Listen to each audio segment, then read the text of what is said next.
Hello friends. जैसा कि अभी तक अपन पढ़ते आ रहे हैं कि अभी तक अपन लोगों ने पूरे सिलेबस के अंदर से जितना भी पढ़ा कि कैसे ये जो टॉपिक है ये जो है mothercraft and child care. तो mothercraft and child care का जो है सिलेबस उसमें अपन काफ़ी कुछ कवर कर चुके हैं। सबसे पहले इसका मतलब बता दिया था, उसके बाद में मैंने कंसेप्शन के बारे में बताया था, फिर और भी सब कुछ बताया था जो कि आपको मैंने असाइनमेंट के रूप में भी भेजा है। अब लास्ट जो अपन ने बताया था वो अपन ने डिस्कस किया था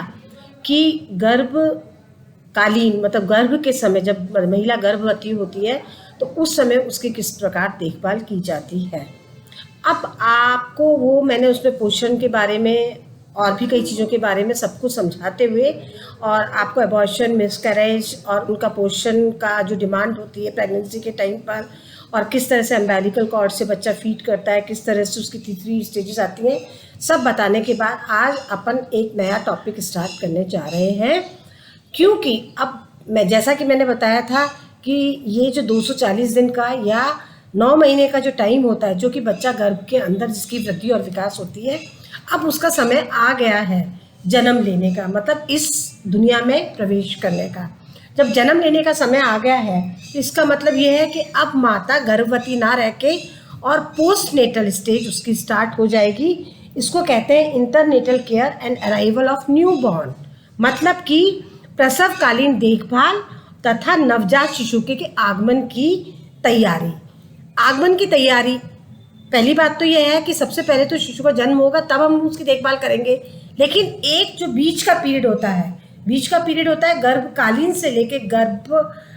जन्म लेने के बाद के, इसके बीच का एक बहुत क्रिटिकल पीरियड होता है एक माँ के लिए जो कि गर्भवती है, जो कि शिशु को जन्म देने जा रही है। वो टाइम आ गया है 9 महीने के बाद में कि अब उसका प्रसव होगा। तो उस समय बहुत ज़्यादा ध्यान रखने योग्य बातें होती हैं कि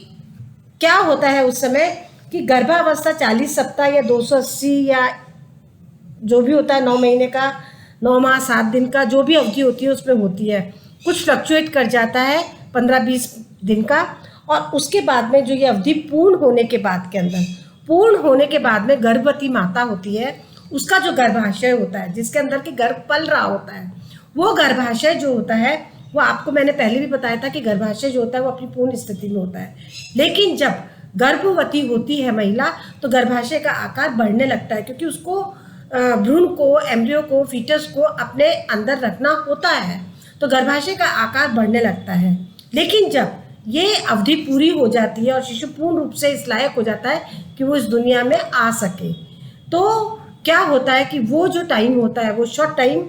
माँ के लिए अत्यंत पीड़ादायक होता है। लेकिन इसको आप अदरवाइज मत लीजिएगा। पीड़ादायक इसलिए कहते हैं क्योंकि उस समय गर्भाशय जो होता है वो अपनी स्थिति में वापस आना शुरू करता है।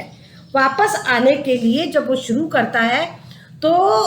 वापस आता है तो वो बच्चे को धक्का लगाता है उनकी वजाइनल मार्ग की तरफ। और भी कई प्रॉब्लम्स होती हैं जो मैं बताती हूँ। और 30 मिनट में जब वो अपनी जगह पर आना चाहता है और बच्चे को नीचे की तरफ वो पुश करता है, तो क्योंकि उसको अपनी जगह चाहिए तो नेचुरली बच्चा उस छोटी जगह पे तो नहीं रह पाएगा, वो बाहर आने की कोशिश करेगा। तो ऐसे में क्या होता है कि हर 30 मिनट बाद शुरू के अंदर जैसे जैसे गर्भाशय का संकुचन होता जाता है, संकुचित होने के साथ साथ वैसे वैसे वो उसके अंदर पीड़ा होती है, माता को एक पीड़ा होती है। पहले तो वो पीड़ा होती है कि उसका अंतराल कम ज़्यादा होता है, जैसे 30 मिनट में एक बार थोड़ी देर के लिए भयंकर पीड़ा होती है, अनटॉलरेबल, और वो पीड़ा जो होती है वो प्रसव पीड़ा या लेबर पेन कहलाता है। धीरे धीरे उसका टाइम डिक्रीज होता जाता है और वो 10 मिनट पर आकर रुक जाता है, और 10 मिनट तक तो माँ को 10 मिनट के बीच में ब्रेक आता है, हल्की हल्की पीड़ा कम होती है, और फिर 10 मिनट के बाद में वो पीड़ा अति तीव्र गति से होती है। इसको हम प्रसव पीड़ा या लेबर पेन कहते हैं। आपने सुना होगा कि जब आपके यहाँ पर किसी के यहाँ पर आपने देखा होगा कि अरे उसको हॉस्पिटल लेके जा रहे हैं क्योंकि उसको लेबर पेन्स स्टार्ट हो गए। वो लेबर पेन्स यही पेन्स कहलाते हैं कि जब गर्भाशय अपना स्थान लेना चाहता है और शिशु को वो बाहर निकालना चाहता है, बाहर मतलब माता के गर्भ से बाहर निकाल के उसको जन्म देना चाहता है। तो ये जो साधारण सी भाषा के अंदर मैंने बताया, ये जो टाइम होता है वो बहुत क्रिटिकल टाइम होता है। इस समय कई चीज़ें तो माता के भी मन में होती है, अगर वो पहली बार गर्भवती होती है, वो सोचती है इतनी पीड़ा कैसे हो सकती है, ये तो अनटॉलरेबल पीड़ा है और ये तो बहुत भयानक है। तो उस तरह से वो मानसिक रूप से भी काफ़ी कमज़ोर होती है और वो पीड़ा सहन शक्ति किसी में तो बहुत अच्छी होती है और कई लोग बहुत जल्दी मतलब विड्रॉ कर जाते हैं कि नहीं नहीं अब ये पीड़ा हमसे सहन नहीं हो रही है, या कई तरह से वो जो भी उनको प्रॉब्लम होती है, लेकिन ये पीड़ा सहन करनी पड़ती है। अब लेटेस्ट टेक्नोलॉजी के हिसाब से बताऊं तो कई तरह के इंजेक्शन चल गए हैं जो कि मैं अभी एडवाइस नहीं करूंगी और वो अभी इस चीज़ में अपन डिस्कस भी नहीं करेंगे। अभी अपन नॉर्मल डिलीवरी की तरफ डिस्कस कर रहे हैं कि नॉर्मल जो प्रसव पीड़ा होती है तो वो इसलिए होती है कि गर्भाशय अपना स्थान लेना चाहता है और वो उसको वापस करता है। तो इस समय आपको आवश्यकता होती है माता के लिए एक बहुत कुशल चिकित्सक या नर्सिंग स्टाफ की, और घर में भी कोई ऐसी महिला और पारिवारिक परिवार के सदस्य होने चाहिए जिनको कि इसकी पहचान हो और जैसे ही ये पीड़ा स्टार्ट हो और वो तुरंत प्रभाव से उसको संभालते हुए और चिकित्सक को बुला के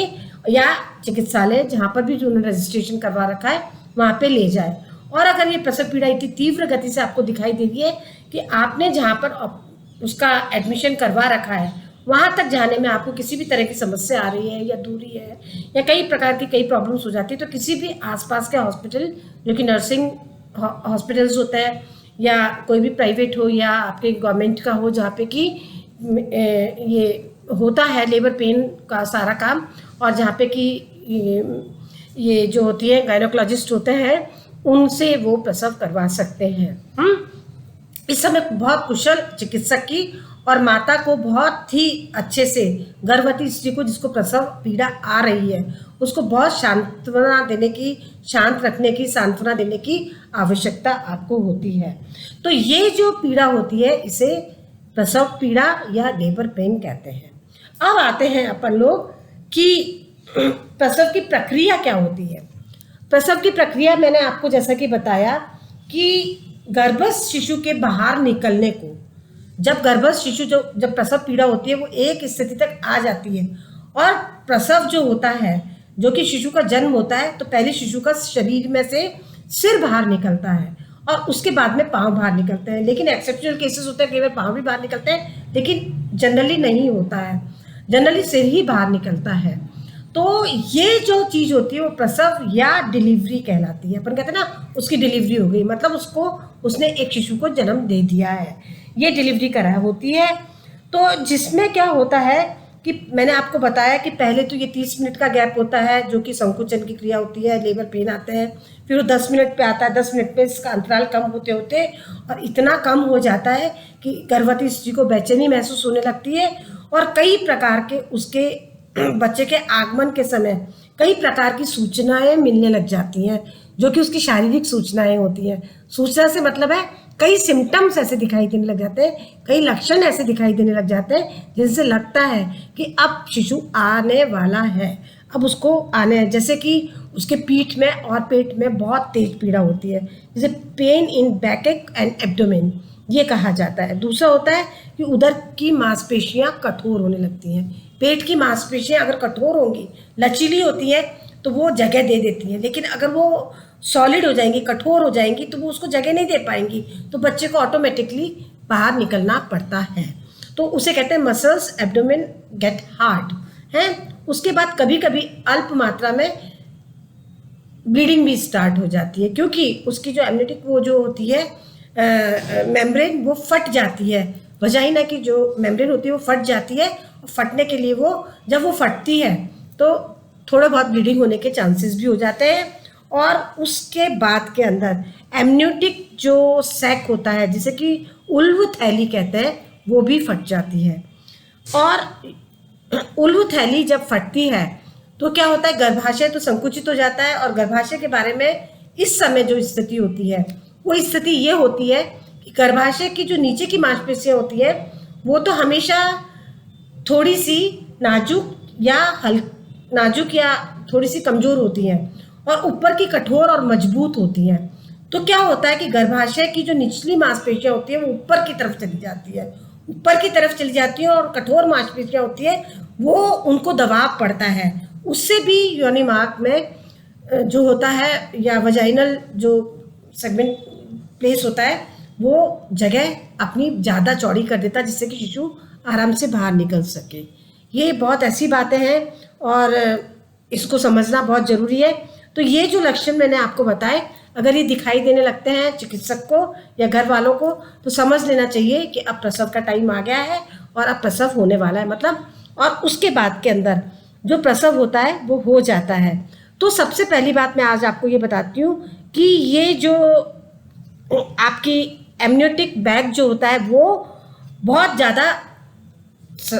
फट जाता है, और इस समय प्रोजेस्टेरॉन हार्मोन जो पूरे गर्भकालीन अवस्था के अंदर बहुत ही अच्छे से काम करता है, इस समय उसका भी स्रवण या सीक्रेशन कम हो जाता है, और गर्भाशय की पेशियां जो होती हैं वो क्रियाशील हो जाती हैं, और मांसपेशियां जो होती हैं सिकुड़ने लगती हैं, उसकी नीचे की ऊपर आ जाती है, ऊपर की नीचे जाती है, और वजाइनल जो सेगमेंट होता है वो आपका ओपन हो जाता है, और उससे फिर वो बच्चा बाहर निकल जाता है। इसे कहते हैं प्रसव या डिलीवरी। आज इतना ही पढ़ाकर फिर आगे मैं आपको कल बताऊंगी कि जन्म होता है और फिर उसके बाद में किस किस तरह के जो होते हैं कि प्रसव प्रक्रिया स्वाभाविक रूप से किस प्रकार की जटिल प्रक्रिया है, इसमें किन आधारों को समझा जा सकता है और किन किन आधारों पर इनको देखा जा सकता है और महसूस किया जाता है। तो आज इतना ही, फिर कल वापस मिलते हैं। Thank you.